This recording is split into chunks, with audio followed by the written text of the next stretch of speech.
공급 얘기도 좀 해보겠습니다. 하반기에 서울에서 많은 분양 물량이 있고 재건축 재개발 공급이 서울 강남북에서 있다라고 하는데 공급 측면에서는 하반기를 어떻게 전망하십니까? 네, 연초에는 연초 같은 경우에는 올해도 33만 호 정도 되는 전국 분양, 그리고 서울 수도권과 지방으로 나누면은 약 16만 호씩 가져갔기 때문에 좀 굉장히 반반 이렇게 그 분양 시장이 전망이 됐는데요.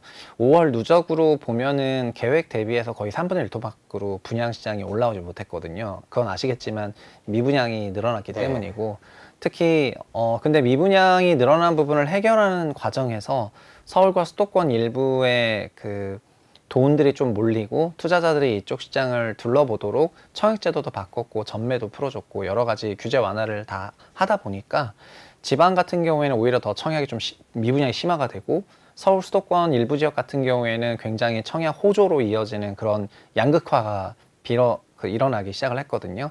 그리고 여전히 분양시장은 조금 아시겠지만 공공택지에는 분양가 상한제를 적용을 하고 있고, 민영택지는 적용 안 하고 있는데 오직 강남, 서초, 송파, 용산구 4개 구에만 분상제를 적용을 하고 있고, 이 분상제를 적용하고 있는 민영 아파트 같은 경우에는 주변 시세보다 30~40%가 싸다 보니까 이들 지역의 청약은 어떤 단지가 됐더라도 거의 전국적인 청약 열풍으로 이어질 거라고 생각이 돼서요.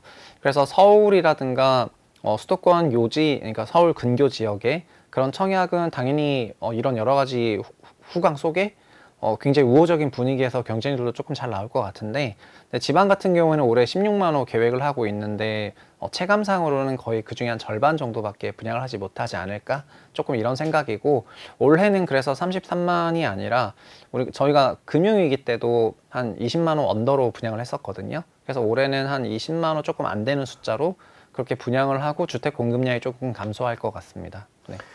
그 또 다른 공급이라고 할 수 있는 매도 물량이 최근에 많이 늘었다 이런 보도들이 나오고 있습니다. 네. 2년 11개월 만에 최고다 이런 얘기가 나오는데 그런 모습은 어떻게 해석을 해야 될까요?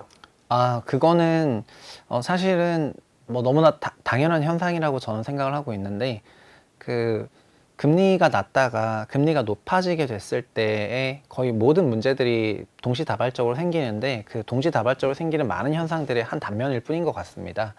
그러니까 사실 역전세라는 것도 낮은 금리에서 높게 받았던 돈을 높은 금리에서 다시 낮게 하면서 그 차익만큼 돌려줘야 되는 현금 흐름 문제가 금리 상황 때문에 발생을 했던 거고요. 그리고 저희가 대출 같은 경우에는 롤오버를 하게 되는데, 그러니까 소위 대출을 완전히 상환을 하는 게 아니라 다른 대출로 좀 꺼버린다거나 신규 대출을 일으키면서 종전 대출을 상환하는 케이스가 조금 일반적인데, 현재는 종전 대출 금리는 좀 많이 낮고 새로 받아야 되는 대출 금리는 여전히 좀 높다 보니까 그 대환을 하는 데 있어서 부담이 클 뿐더러, 그리고 작년 9월부터 안심 전환 대출 같은 게 조금 나오긴 했는데, 이 대환 관련된 부담이라든가 상환 관련된 부담 이런 것들이 주택 시장에 만연하게 되면은 자연스럽게 주택의 그 처분이 늘어날 수밖에 없거든요. 그래서 그냥 지금은 금리 변화가 만들어낸 그냥 거시적인 환경 속에서 주택 처분이 자연스럽게 늘어나고 있는 그런 국면인 것 같고요.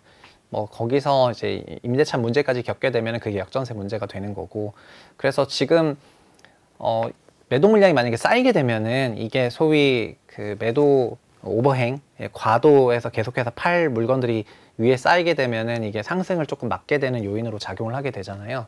그래서 그런 것점 때문에 여러 정부의 프로그램에도 불구하고 큰 폭의 또 강세장으로 전환하지는 않을 것 같더라고요. 그래서 지금은 굉장히 트랩에 갇힌 그런 상황이 이렇게 당분간 조금 이어지지 않겠냐 이렇게 생각하고 있습니다. 그러니까 매물이 많이 쌓였는데 지금은 다소 좀 반등한 가격의 매물들이 나와 있는데 이게 집을 사려는 사람들이 추가 매수를 하지 않으면 결국에는 집값을 낮춰서 내놓을 수밖에 없고 매물도 많은 상황에서 그러면 집값이 떨어지게 되는 이제 처음 움직임이 생기지 않겠느냐 이런 분석들을 하시더라고요. 나오셔서 그런 의견에 대해서는 어떻게 생각하세요? 네, 그러니까 바닥에서 지금 실거래 지수가 월간으로 발표되는 게 가장 시장을 좀 잘 보여주고 있는데, 181까지 올라갔다가 140까지 빠졌다가 지금 거의 156박하게 왔으니까 꽤 7~8% 회복을 했고 앞으로도 어느 정도 회복세 보일 것 같긴 하거든요. 그런데 뭐 매도 물량이 많아진 것 때문에 주택 가격이 추가로 드라마틱하게 빠질 것 같은 환경이 되면은 또 정부는 프로그램을 만들어낼 거예요. 네, 그래서 지금은 그냥 크게 보면 약간 이런 국면인 것 같습니다. 어쨌든 기준금리, 그러니까 금리 환경이 굉장히 급박하게 바뀌었고, 그리고 시장은 이거에 적응해야 되는 기간이 필요한데, 만기가 도래하거나 아니면은 뭐 이런 등등 여러 가지 이유로 현금 흐름이 문제가 발생하게 되면은 그 주체는 주택을 처분하든 뭘 하든 해야 되고, 이게 많아지게 되면은 시장에 더 큰 충격을 주다 보니까 이렇게 좀 이런 것들은 살리겠다는 거잖아요. 그래서 방금 경우에도 그냥 전반적으로 주택의 매도 물량이 늘어난 거지만 또 뜯어보겠죠. 뜯어본 다음에 어떤 사유로 매도를 하는지, 이 역전세라고 하면은 그래서 역전세 론에 대해서는 7월 말부터 준비했기 때문에 이거를 시행하고 나서 또 그런지를 좀 볼 것이고, 시행했는데도 만약에 계속해서 매도 물량이 늘어나고 가격 하락 압박이 생기고 추가적으로 주택 수요를 일으켜야 된다고 생각이 된다면 그때는 또 어떤 또 새로운 프로그램을 돌리겠죠. 그래서 이런 새로운 프로그램을 돌릴 때마다 저는 거시적인 안정성은 계속 헤쳐진다고 생각을 하고 있어서 부정적으로 바라보는 입장인데요. 지금은 지금 정부의 스탠스는 장기적인 거시적인 안정성도 중요한데 단기적으로 급격한 위축이 오는 게 그걸 막는 게 더 중요하다는 생각인 것 같고, 이쪽에 좀 더 방점이 있다 보니까 그런 시장 붕괴를 막는 데에 여러 가지 계속 노력을 할 것 같습니다. 더 많은 뉴스를 보시려면 화면 오른쪽에 있는 구독 버튼을 눌러주시면 됩니다. 그리고 제보할 게 있으면 꼭 저희한테 보내주십시오. 저희가 열심히 취재하도록 하겠습니다. 항상 SBS 뉴스를 시청해 주셔서 대단히 고맙습니다.